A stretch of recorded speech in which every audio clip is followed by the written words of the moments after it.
Hello दोस्तों, कैसे हैं आप सभी। आई होप कि आप लोग अच्छे होंगे। एक बार फिर से स्वागत है आपके अपने यूट्यूब चैनल साइंस बाला पे। तो जो स्टूडेंट्स हमारे चैनल पे न्यू है वो हमारे चैनल को सब्सक्राइब कर लीजिएगा और बेल आइकन को ऑल प्रेस करना नहीं भूलिएगा। तो आज हम आप लोगों के लिए फिजिक्स की बुलडोजर सीरीज़ लेकर आए हैं। BSc nursing paramedical AIIMS BSc nursing and paramedical BCC RUHS CUT pharmacy and all state की तैयारी के लिए हमारे साथ जुड़ सकते हैं साइंस वाला चैनल पे। तो इस जो चैप्टर है दोस्तों, जो चैप्टर है आप लोग को कराएंगे ऑब्जेक्टिव, वो है क्या है, विद्युत क्षेत्र और आवेश। तो चलिए आज के इस सेशन को स्टार्ट करते हैं। थोड़ा वीडियो लेट आया है, इसका कारण है दोस्तों, आप लोग भी जान रहे हैं कि अभी शादी का माहौल है ज़्यादा, तो बाजा बजते रहता है तो वीडियो बनाने में नहीं होता। अभी थोड़ा टाइम मिला है तो वीडियो बना ले रहे हैं। ठीक है, चलिए आज के इस सेशन को स्टार्ट करते हैं।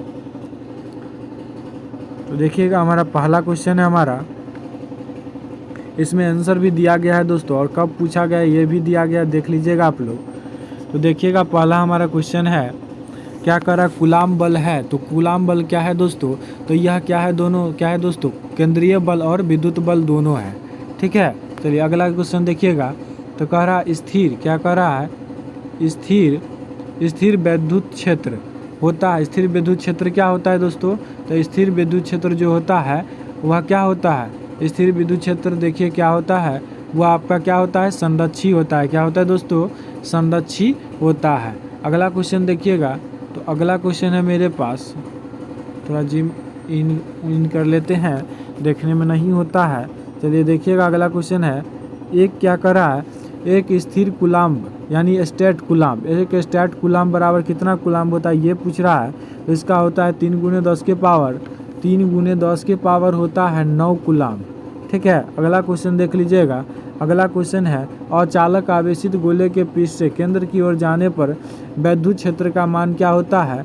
विद्युत क्षेत्र का मान आपका क्या होता है दोस्तों, घटता है। क्या होता है, घटता है। अगला है मुक्त आकाश, ये बहुत इंपॉर्टेंट प्रश्न है दोस्तों, आप लोग याद रखिएगा। मुक्त आकाश की परावैद्युता यानी एप्सिलॉन नॉट का मान होता है 8.85 × 10 के पावर 12 फैराडे होता है। ठीक है, अगला क्वेश्चन देख लीजिएगा। अगला क्वेश्चन है, एक क्या करा, एक आवेशी चालक की सतह के किसी बिंदु पर विद्युत क्षेत्र की तीव्रता का मान क्या होता है। तो इसकी तीव्रता का मान सतह के लंबवत होता है। अगला क्वेश्चन देख लीजिए, विद्युत क्षेत्र का मात्रक क्या होता है। तो विद्युत क्षेत्र का मात्रक होता है दोस्तों वोल्ट मीटर इनवर्स 1 होता है। क्या होता है, वोल्ट मीटर इनवर्स 1 होता है। अगला क्वेश्चन है हमारा, किसी आवेशित खोखले गोलाकार चालक के भीतर विद्युत क्षेत्र तीव्रता का मान क्या होता है। तो इसका मान आपका क्या हो जाता है दोस्तों, 0 हो जाता है।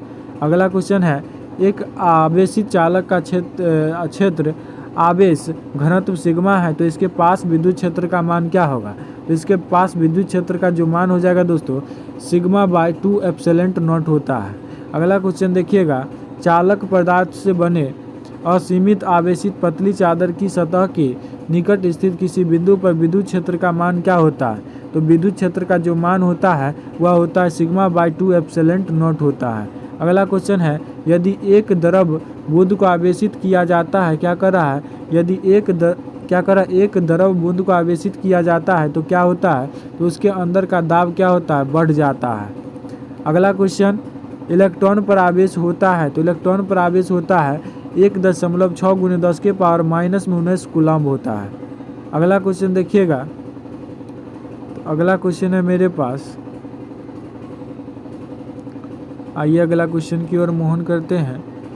तो अगला क्वेश्चन है हमारा दोस्तों, किसी माध्यम क्या कर रहा है, किसी माध्यम की अपेक्षिक परावैद्युता यानी एप्सिलॉन आर बराबर होता है। तो यह जो बराबर होता है ना, एप्सिलॉन/एप्सिलॉन नॉट के बराबर होता है, यानी एप्सिलॉन हुआ बटा एप्सिलॉन नॉट के होता है बराबर। अगला क्वेश्चन देखिएगा। अगला क्वेश्चन, आर दूरी से विलग 2 इलेक्ट्रॉन के बीच लगने वाला बल समानुपाती होता है R² इन्वर्स 2 के होता है। ठीक है, अगला है, एक सरल रेखा पर बराबर दूरी पर स्थित 3 बिंदु क्रमशः 3+3q + q तथा q आवेश रखे जाते हैं। तो +q आवेश पर कुल परिणामी बल 0 हो तो q का मान क्या होगा। तो इस q का जो मान हो जाएगा दोस्तों वो हो जाएगा +3q हो जाएगा। अगला है किसी अनावेशित वस्तु पर एक इलेक्ट्रॉन आवेश होने के लिए उसमें निकाले गए इलेक्ट्रॉन्स की संख्या कितनी होगी? तो 6.25 गुने 10 की पावर 18 हो जाएगा। अगला है एप्सिलॉन नॉट का मात्रक क्या होता है?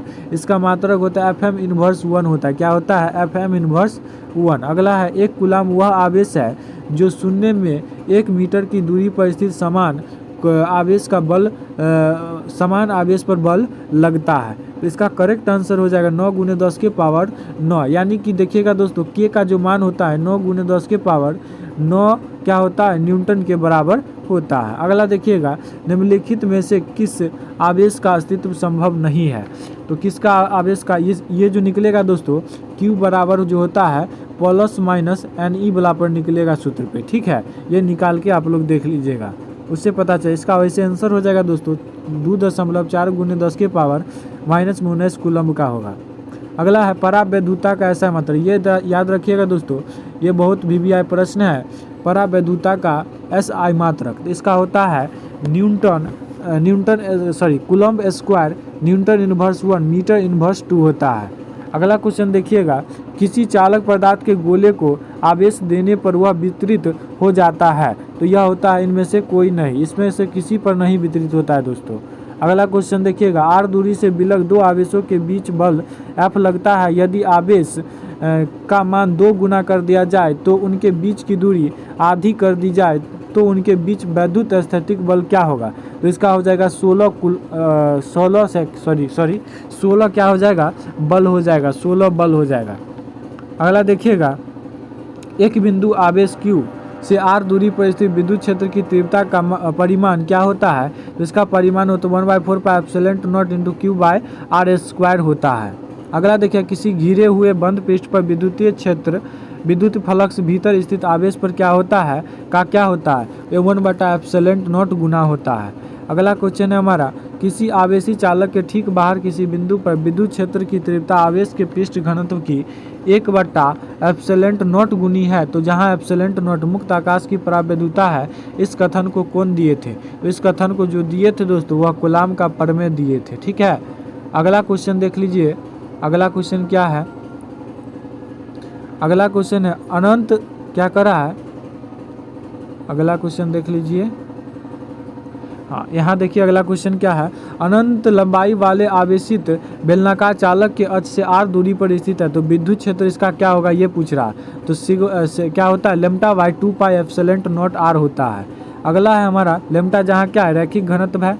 अगला है यदि समरूप विद्युत क्षेत्र x अक्ष की दिशा में हो तो समविभवी तल क्या होगा? YZ तल की दिशा में होगा।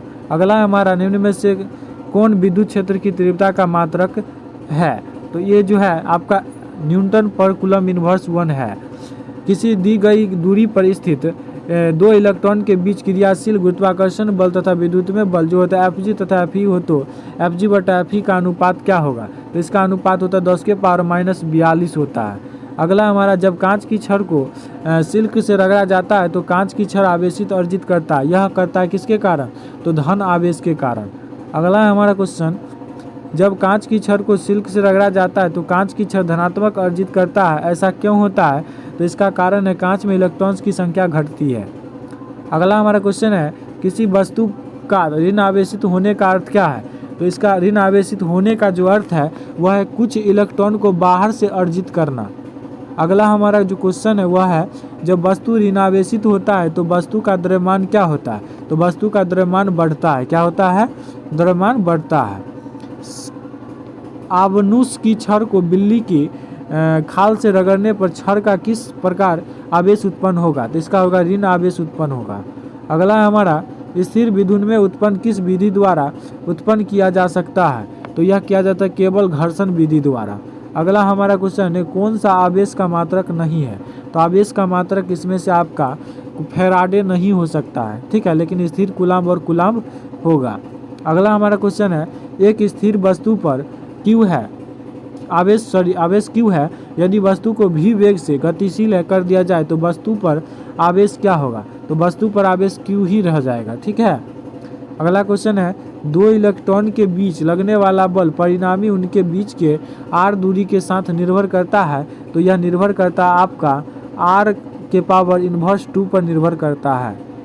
अगला हम अगर क्वेश्चन देखिएगा दोस्तों, अगला हमारा क्वेश्चन है, आप लोग सोच रहे होंगे कि सर क्या ये बच्चा वाला क्वेश्चन करा रहे हैं, बहुत हल्का हल्का क्वेश्चन है। ऐसा बात नहीं है, बीसीईसी में जो होता है ऐसा ही क्वेश्चन पूछे जाते हैं। थ्योरेटिकल क्वेश्चन ज़्यादा पूछे जाते हैं, कथन के अनुसार दिया जाता है, कहा जाता है इसमें से कौन सा कथन गलत है। देखिए इसमें से क्वेश्चन क्या है, 40 नंबर, यदि दो आवेशों के बीच की दूरी 2 गुनी कर दिया जाए तो उनके बीच लगने वाला बल होगा। ये तो महाभिव्याय प्रश्न है, ये तो पूछा ही जाता है। तो देखिए इसका गुना जो हो जाएगा वह 1/4 गुना हो जाएगा, के Q1 Q2 बट्टा R² होता है, इस पे तोड़िएगा तो आ जाएगा ये आंसर। अगला देखिए क्वेश्चन, दो बिंदु आवेशों के बीच लगने वाला बल दिया जाता है, वह दिया जाता है कूलाम के नियम से। अगला है, दो आवेशों के बीच की दूरी 2 गुनी कर दिया जाए, दोनों आवेश को भी 2 गुना कर दिया जाए तब आवेश के बीच लगने वाला कूलाम बल क्या होगा। तो यह अपवर्तित रहेगा, क्या रहेगा, कांस्टेंट रहेगा, अपवर्तित रहेगा। एक पिंच गेंद में 10⁶ इलेक्ट्रॉन को जोड़ दिया जाए तो पिंच गेंद पर आवेशित होगा। तो यह हो जाएगा आपका आंसर 1.6 × 10⁻⁻13 हो जाएगा। अगला क्वेश्चन देखिएगा, ये महत्वपूर्ण प्रश्न है दोस्तों, ये याद रखिएगा आप लोग, बहुत वीवीआई प्रश्न है, ये पूछा जा चुका है पहले बीसीसी में। यदि Q आवेश पर कुल प्रभावी बल 0 है तो कैपिटल Q/Q का मान क्या होगा। तो इसका जो मान हो जाएगा दोस्तों, इसका जो मान हो जाएगा आप लोगों को, यह हो जाएगा आपका कितना, 2√2 हो जाएगा। क्या हो जाएगा, 2√2। अगला देखिएगा, आवेश का मूल गुण क्या है, ये भी बहुत महत्वपूर्ण प्रश्न है दोस्तों। आवेश का मूल गुण, इसका आवेश का मूल गुण जो है ये सभी है। आवेश योगात्मक होता है, आवेश का क्वांटीकरण होता है, या आवेश संरक्षित होता है, ये सभी हो जाएगा। अगला देखिएगा, एक धन आवेशित कांच की छड़ को एक अनावेशित स्वर्ण पत्र विद्युतदर्शी के चकती के पास रखा जाता है तो पत्तियां फैल जाती है, इसमें से कौन सा कथन सही है। तो इसमें से पत्तियों पर धनात्मक आवेश प्रेरित हो जाता है, ये बात सही है, बी नंबर सही है। अगला देखिएगा, दो बिंदु आवेश पहले वायु में तथा फिर के परावैद्युतांक वाले माध्यम में उतनी ही परस्पर दूरी पर रखे जाते हैं। दोनों दशाओं में आवेशों के बीच लगने वाला बल का अनुपात क्या होगा। ये भी महत्वपूर्ण प्रश्न है दोस्तों, ये भी याद रखिएगा। तो इसका जो हो जाएगा आंसर, वह हो जाएगा आपका क्या, K/1 हो जाएगा। अगला देखिएगा, किसी कुचालक पदार्थ का परावैद्युतांक नहीं हो सकता है, अनंत नहीं हो सकता, लेकिन 2, 1.5 और 4.5 हो सकता है।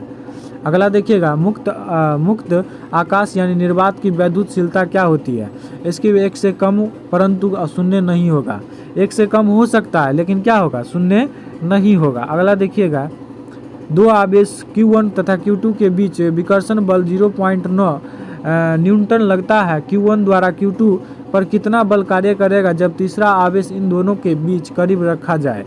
तो इसका हो जाएगा आंसर आपका क्या हो जाएगा, 0.1 न्यूटन ही रहेगा। अगला है, क्या होगा जब किसी साबुन के बुलबुला पर आवेश रखा जाए। तो इसका जो आंसर हो जाएगा दोस्तों, बुलबुला की त्रिज्या क्या हो जाएगी, बढ़ जाएगी। बुलबुला की त्रिज्या क्या होगी, बढ़ जाएगी। अगला क्वेश्चन देखिएगा, अगला हमारा क्वेश्चन है, क्वेश्चन नहीं है दोस्त, खत्म हो गया। तो यहाँ देखिए, thanks for watching the video. अगर हमारे चैनल पे कोई स्टूडेंट न्यू है तो हमारे चैनल को सब्सक्राइब कर लीजिए और बेल आइकन को ऑल प्रेस करना नहीं भूलिए। और अधिक अच्छा लगा हो तो अपने दोस्तों में क्या कीजिएगा, शेयर कर दीजिएगा और लाइक करना नहीं भूलिएगा। आप लोग सोच रहे होंगे कि सर बहुत इजी क्वेश्चन करा दिए हैं, ऐसा बात नहीं है दोस्तों, क्योंकि जो क्वेश्चन जो है इजी ही पूछा जाता है, कोई बड़ा भारी नहीं क्वेश्चन रहता है बीसीसी का। ये बीसीसी हो या RUHS हो, कोई भी यूनिवर्सिटी हो, सभी का क्वेश्चन क्या रहता है, मॉडरेट ही रहता है। इसीलिए मैंने ये करा दिया, थ्योरेटिकल क्वेश्चन है। तो आज के लिए इतना ही, मिलते हैं नेक्स्ट वीडियो में, तब तक के लिए धन्यवाद।